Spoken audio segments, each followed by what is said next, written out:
In prima categoria girone G l'Atletico Favara non passa a Branciforti, ne approfitta l'Atletico Gorgonia che vince con il Nicosia che riconquista la vetta della classifica. Una domenica sfortunata per la compagine favarese che ha sfiorato la vittoria più volte ma che è riuscita a segnare quella rete alla vittoria che le avrebbe regalato 3 punti importantissimi e del mantenimento della vetta. Ne approfitta il Raffadale che vincendo con la Barrese accorcia la propria classifica portandosi a 3 punti dallo stesso Atletico Favara. Male invece il Gemini che perde 5-2 sul campo della Gira, come anche il Ravanusa che rimedia una sconfitta sul campo dell'ultima in classifica, vale a dire il Sant'Anna di Enna. Infine la Libertas Racalmuto che ha osservato una domenica di sosta. Avrebbe dovuto giocare in casa con il Città di Caltanissetta, ma la gara è stata rimandata al prossimo 29 gennaio. Il prossimo turno, occhi puntati sulla sfida di San Giovanni Gemini, dove sarà di scena l'attuale capolista Gorgonia.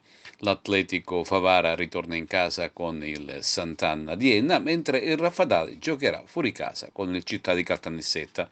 Scendendo di categoria, vale a dire nel torneo di seconda, girone E, grazie ad una doppietta di Giaretti ed ad una rete di Lentini, l'Atletico Montallegro supera per 3-2 l'Alessandria della Rocca a conclusione di una gara bella e vibrante che aveva visto la squadra alessandrina portarsi per prima in vantaggio.